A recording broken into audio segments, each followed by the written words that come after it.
Welcome in. This is another conversation that we've been doing for months now. Spontaneous. It's been building organically about mindset matters to heart.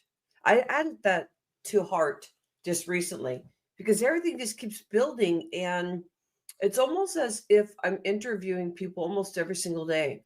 My goal when I woke up one day, this big goal came over me, and I was like, if I have a great process going, what's going to stop me from interviewing people, all these new people every single day?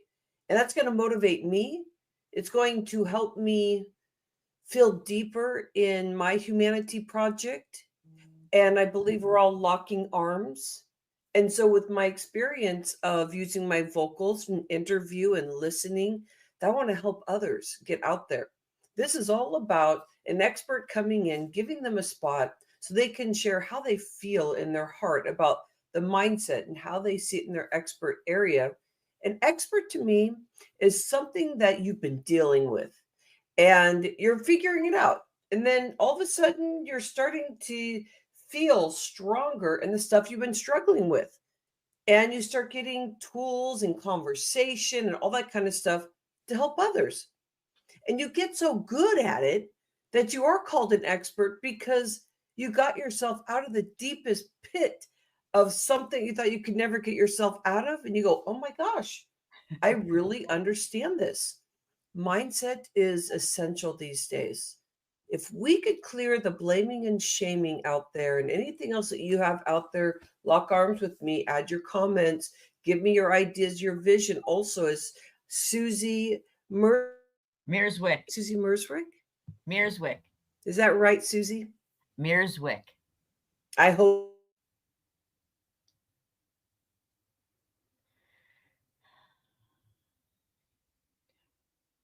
conversation going, and I appreciate you. I'm going to be a good host. Any questions? I'll make sure Susie knows. Hey, Susie, welcome in. You Thank you. I think we lost your video, Rhonda.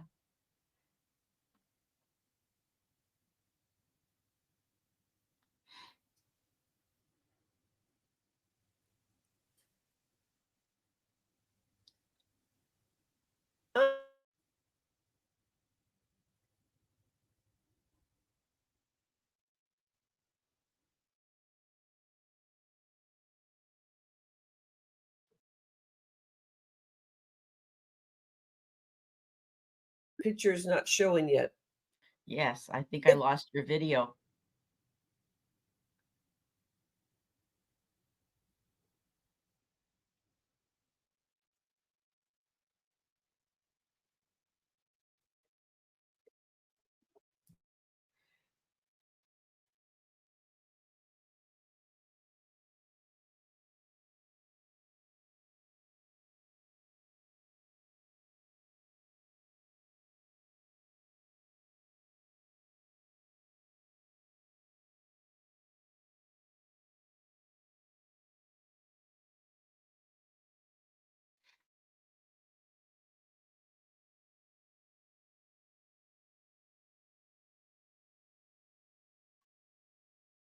Us into a space of really feeling that we can conquer literally when we get connected anything that we want.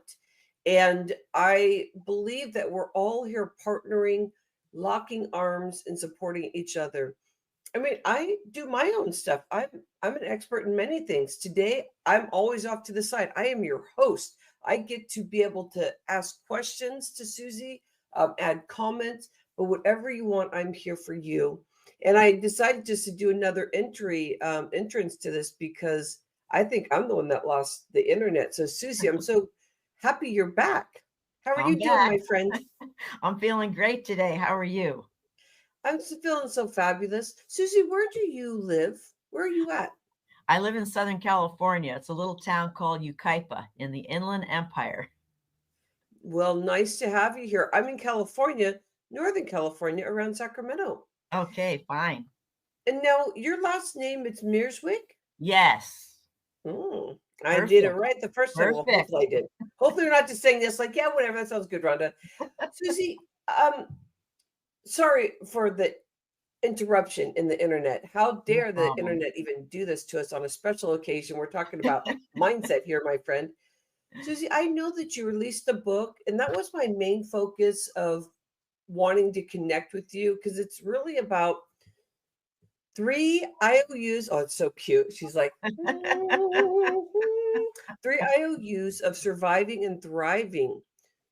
So in tears, like SOW, but it sounds, Yes. but it means Sow in something, huh? tears like we reap and we sow. Okay, tell me more about your book because this is really connecting straight with the heart and a transformational journey. Share with us, my friend, what brought you here today.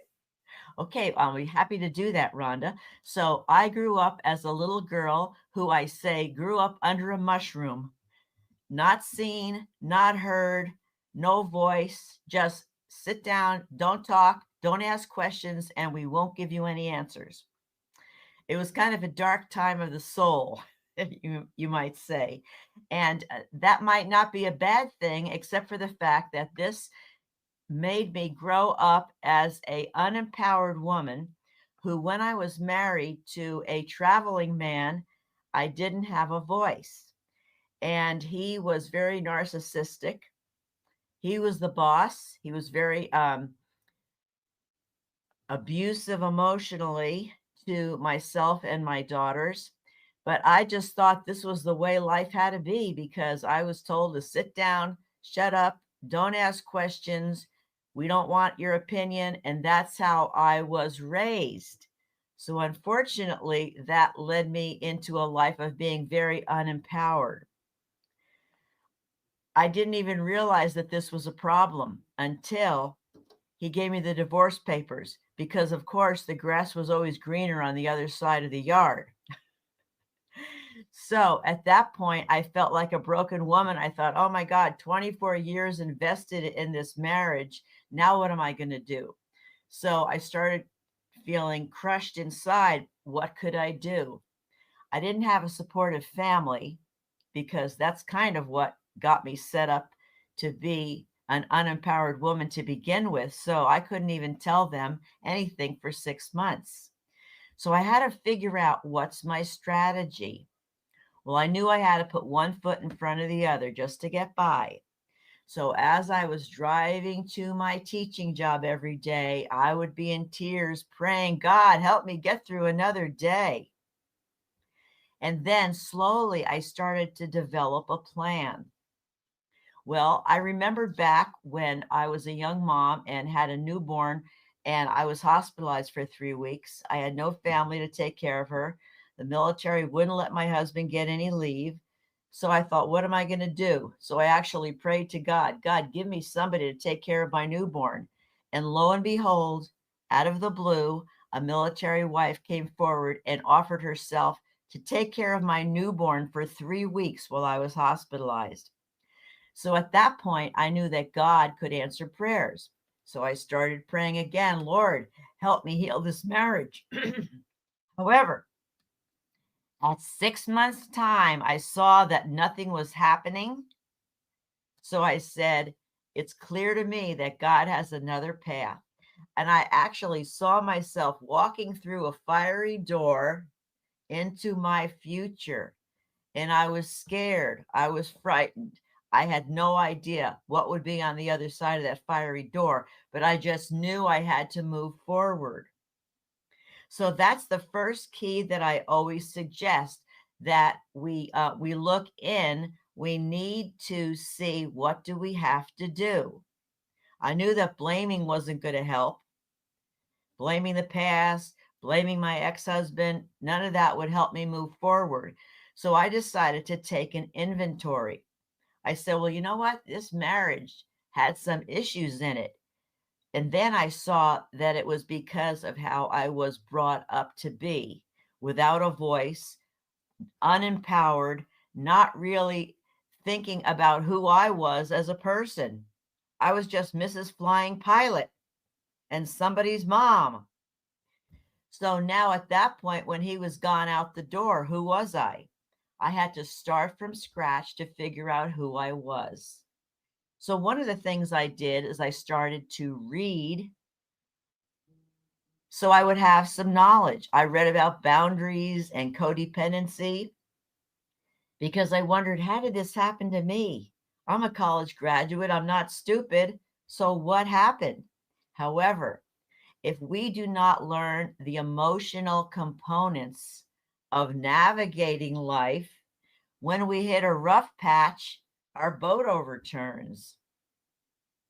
See, so besides looking in to see what am I missing in my journey, so to speak, we also have to look out. And I mentioned that I didn't have any supportive family. So where could I go? Well, I couldn't complain to my coworkers. That wouldn't help. You can't complain to the neighbors. That doesn't help. So I looked for supportive resources. I went to divorce recovery. I went to a Bible study. I went to therapy to see what pieces in me do I need to change. And Rhonda, I think that's something we can do in whatever upset life finds us in. We need to find supportive resources that can help us move forward. Yeah. And Susie, I think about this as receiving too, as women. I love your story, by the way. Wow. Thank you. And I understand your spiritual journey of like starting to really recognize. Yeah, that's usually when we really find it deeper is when we're in those pits of just like, I don't know what I'm going to do. And then it's like manifesting or like asking God, Yes. please bring this to me because I really need the support. And recognizing when it's time to leave a marriage, when it's not working, you finally got to see yourself. And I can see that in so many ways in my story, not about discovering who I was. And I want to highlight that for our community out there is when you feel that this is a great story that Susie is sharing with her, but with us. Susie, us women, and I want to put us in a group because not everybody's like this, but your story about learning how to receive. It sounds like you're pretty good at it because unless this is when it happened when you first started asking for help and you were like, it's time for me to receive. I need to learn that so that I can survive so my baby will be taken care of. And then for you to be taken care of so you can take care of this child, this beautiful child that you have moving forward too. So I really appreciate that conversation. Can you give me an idea since we're in this mindset matters to heart with you being ill and having to take care of you within yourself while your baby is being nurtured by somebody else, that lovely person. Did this change the trajectory of you as the way that you showed up just from that incident and starting to reach out for resources and also being a mommy? I mean, do you Yeah. see like maybe some generational things that you shifted and things that you learned in that space? Yes. And I'll tell you one thing that I looked inside of and I said, why am I getting sick like this? What is happening here, kind of on a bigger plane? And I said, you know what? When something happens in our life, it is to give us a lesson so that we can learn. So I knew that this was a survival story for me, that Yeah. I did recover. And then I went out to be a strong person and thriving and so forth again. However, at the point where I was weakest in this journey, I said, I know this is happening for a reason. I didn't say, like, oh, poor me, I'm so sick, I can't even take care of my newborn. I said, this is something I have to learn. So then I looked for help outside, which support, and that's the outreach. The in is to look in self and see, what do I have to learn? There must be a lesson in this madness or this. We always grow in the valley, so to speak, right? And so that's when we turn in and we say, what am I supposed to gain from this journey so that I can pass it on? I find this to be very empowering. Specifically, I can translate your story for just the up levels that I've had to do. So speaking to the community out there and finding how this really connects with your experience. And we said mindset matters to heart, but really it's bringing that cohesiveness together, because we're talking about outreaching, which is so vulnerable. So many people can say no, or just look at you differently because you're realizing that this is a positive you're doing. But I bet some people around you were, just because you were in a different state before that they might have been judging you a bit too, like, oh, poor Susie needs some help now. And so Yes. you did that in a bold way. And so where does that take you? Any kind of things you started learning about yourself and your friendships and your life moving forward, when it came to realizing that there's probably going to be some new friends around and new ways of looking at things? Yes, you're right, Rhonda. And the thing is, when I was able to finally tell my family that my husband had left, which was 6 months later, my dad said, "Don't you feel guilty?" And he was the one that was unfaithful. So I had got just put a check mark in my head, like, yeah, okay, right. And then my sister said, well, if I had been a better wife, he wouldn't have left. Oh, So with these kind of supports, you're never going to get anywhere. That's why I knew I had to look for some positive supports, because sometimes the people around us are disabling us to move forward. And when I wrote my book, actually, my sister tried to say that none of that stuff ever happened. Even though she was 3,000 miles away, she thought she knew my life. So those are the kind of people you have to distance yourself from, yeah. because we cannot get support from people that don't even see us. The thing is, what you're saying is a conversation I had last night, and I bet you've had many of these conversations, and it's around that's family. You hold strong with family. Family's going to need you, and they're going to be there for you. I like the direction you're going here, because if you have, I think about this, Susie, and I bet this is your expertise area, is if we are around people that are struggling that way, saying those things, which is like what I call the blaming and the shaming. It's a basic way for me to say what you all that you said, which is so detailed and beautiful. That if you're around that, let's just say, okay, they're family, so I'm gonna hang out with them.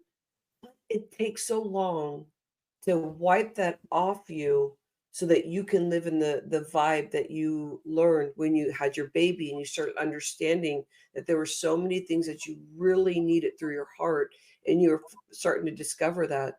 So I applaud the situation of holding up your book, speaking about your sister, and just knowing your sister is dealing with generational stuff. Mm-hmm.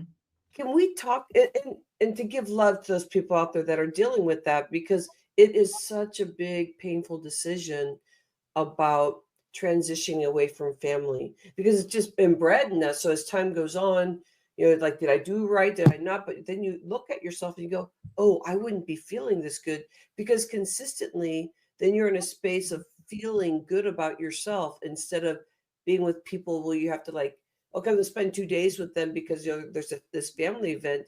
You spend a month or a full day of just like clearing that off your skin, clearing it out of you, and it's like it stopped you from getting to the point of what you're doing out there in the world, the changes you're making, the book that you have to be able to help others. How is that book helping others? I can already hear the themes. I Well, know that there's so much one that you must have in one of the testimonials. themes you touched on, Rhonda, is very true, and that is generational trauma. Now, when I was growing up, I wondered why we had to cater to mom. I didn't realize until decades later she was a narcissist, but we didn't have a name for that. It was just mom, you see. But when you grow up in a dysfunctional situation, you think the whole world is like that. And it wasn't until I went away to college that I said, wow, all families aren't like this. So after I was divorced and I saw that I wasn't going to get any support from my biological family, I started to look back at the situation over the decades, and I saw that they were also disempowered when they were growing up. You see, my grandpa had escaped from Poland. It was during the Depression. They barely had enough money to put food on the table. Yeah. My mother told me her sister was very abusive, her dad was very abusive. So I could see the roots of that kind of situation. Then, when I saw that I was growing up in a narcissistic household, nobody else's feelings mattered. I didn't even know I had any feelings. I put this little anecdote in there. Once at work, I had to write a Christmas wish list. I couldn't even think of anything I wanted because I was so not allowed to be a separate human being, Mhm. you see? So then it carried me a little bit higher because instead of just blaming my upbringing, blaming the past, I had some compassion. I said, wow, now I see that they were such broken people too. They struggled, they didn't do that well on the emotional side, but I survived. Now I could look back. I find this is one of the strongest ways to connect with that new journey is that, and I just did a live video today. Every Tuesday, I do this live video, just kind of get out there and start talking about these things in my mind. It's about like, can we move forward in not blaming others because because the empathy helps you with that. It's not like it's a lie. It's like the empathy of like, okay, I have empathy for myself now. Now I get to start healing, and then in return, you get to change that that frustration and sometimes the hate and the pain and all that kind of aggressiveness, so that your body can let it go, but also you can love on those people. Not that you have to spend time with them, it's more that you just love on them, and it helps this is a good thing that we separated, because I see I'm in the space of growing and learning. They're in the space of those cycles. We say 70,000, 60,000 words in our head every day we're known to, and 80%, if you're not doing the work, if you're not up leveling in the software in our brain, uh, 80% is negative.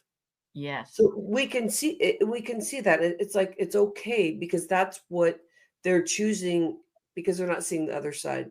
So Hmm. how has this helped you moving forward, Susie, with knowing that you're starting to get empathy for those people, you're watching the generational stuff. So as you're building your life and you're out there probably dating, watching your child grow, doing all these things, having that empathy for others and really seeing more of a dimensional person, and instead of just seeing them as like just the way they're showing up, like or how are they show up, did it help you start seeing people for like who they were and what they were dealing with, so you could find and create that group of people you wanted to be with, to maybe the people that you're dating or that you're with now? Because I don't even know if you're married, but this stuff is really coming to with the divorce thing, and you're learning more about yourself. It gets me excited to talk about like that new level, because if we look at mindset matters to heart, that's a big up leveling and refresher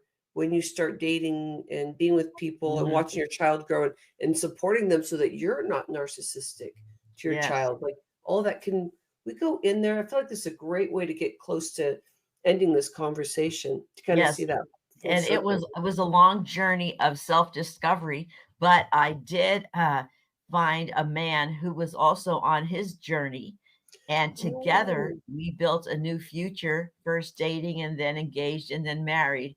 And I had two daughters at that time, and his kids were grown up, but we created a new relationship where we were vulnerable with each other. And this was so different than my first marriage, because in the vulnerability, we could be real. We weren't trying to be perfect, you see? And that was a whole world of difference. how refreshing, how loving.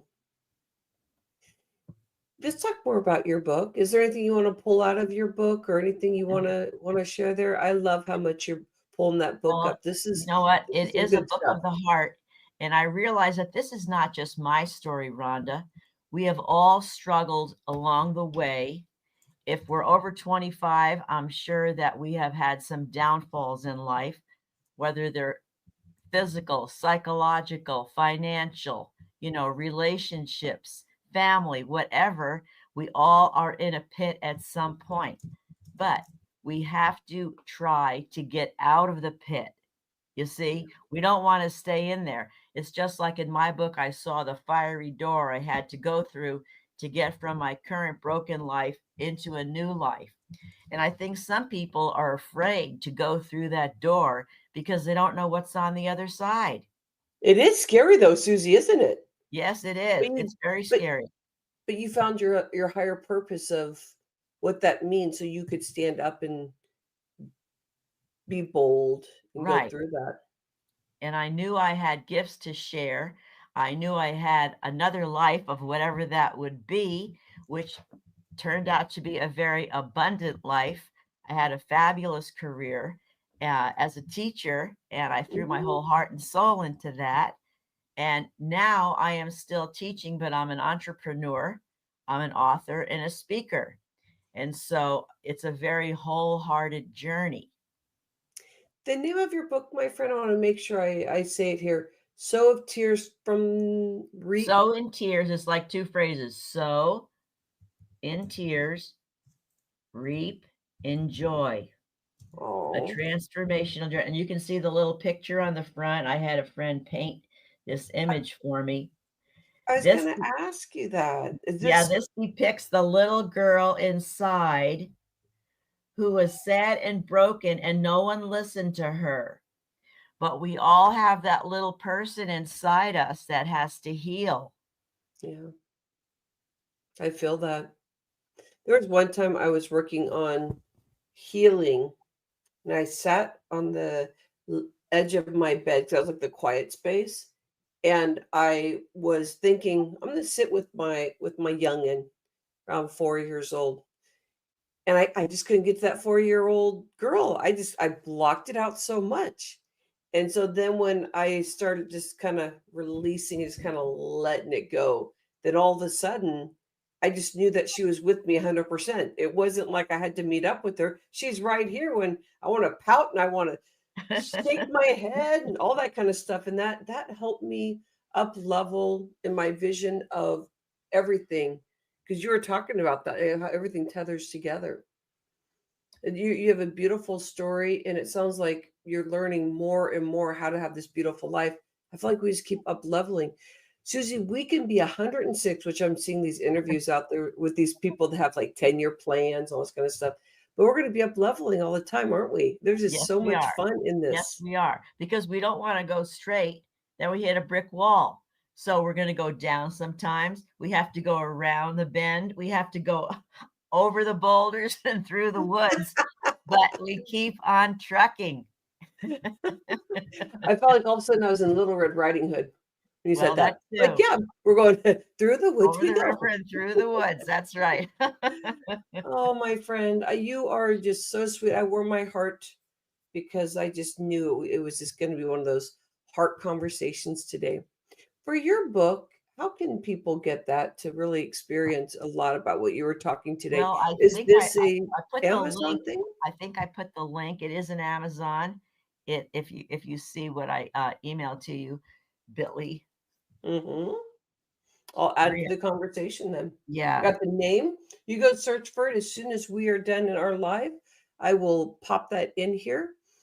I love you so much, Susie. Oh, thank you, Rhonda. Your life and what you're representing and being able to keep learning because it is we learn to be so bold in this space, and sometimes you just want to coil because things can be really big when you're up leveling. I bet when you were writing your book you may have had some challenges because you were Yes, opening up and you're dealing with generational stuff and family and definitely. just different things. So Right. you know what? We are hashtag speaker locking arms. We're really sharing a smile and being bold out there so we can stop the blaming and shaming. Susan, when you take a step back, what do you see in your vision of what you would love to see from your view and your book writing and you're learning about, like watching your kids' journey and watching your journey and working with clients, what do you feel that you want to have changed in this world or up level, or what are you feeling, my friend? Well, first of all, we have to learn to accept ourselves. And that was very hard for me because when I grew up as a little girl, I felt like I had to be perfect. I had to Yeah. do everything so that mom wouldn't get upset, you see. And that's a difficult role to stay in. It was a hard thing for me to accept vulnerability. But when I could accept vulnerability, I learned that it was okay to be human. Now that sounds like, huh? What are you talking about? But I that get means it. that little girl that you talk about, we all have that little person inside that was disappointed and broken, but that little person is still part of us, even though we have an adult persona and we're moving forward, you see? So we have to balance that out. And sometimes our little person gets broken and needs support. Yeah. That's when we reach out. You know, you're bringing light to something. I know we're at the end here, but if we can just think about this, because we have so many mommies out there. I'm a mommy also. And when you use the word narcissistic and mommy, I see some of that happening. And that's one of the things that I thought for myself. Even the converse, not that I fit in that bucket, but I've been on a journey too, just kind of watching generational stuff. And I think the mommy role can be very narcissistic if you choose that route, because it is about, um, I want you here at Christmas, or I want you here then because I said so. Mhm. I'm having this issue, so please come here so I can tell you my story and have some, carry that, because that is your feelings or my feelings. You're the one that's supposed to pull me out of this stuff. You're the one that I rely on. You're the one I'm always going to rely on. I see that now. That's what feels like not serving for everybody, and even for the mommy themselves, because that's such a scary feeling to feel empty like that, that you didn't learn to be able to actually fuel yourself. And so you didn't go out there and create those relationships that you could have, and that you're not feeling whole. I love what you brought in here, Susie. That's actually a new insight for me. Mhm. Because just this conversation about narcissism, like that word is just out there so much. Like, what does that mean? But I get that, because there's so many mommies out there like that, and no judgment, because I found myself sometimes leaning in on my daughter and I go, oh, back off. But I had a partner in my life where I would lean on him so I could work through what I was working through and also get into my silent space.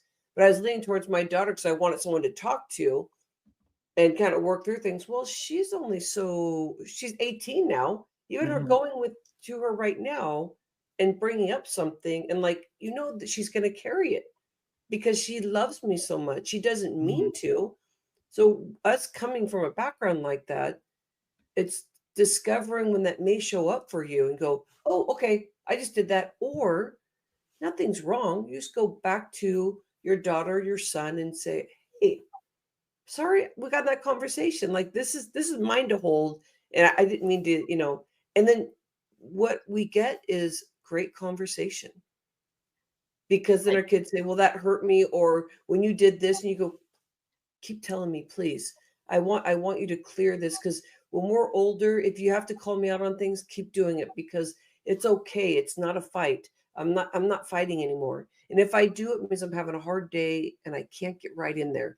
But the more you tell me, the more I understand how I need to be there for you, because that is what I'm here for. I'm a guide now. I'm not, you do this, I'm saying this, you listen to me, you come over and you do this because I'm your mom.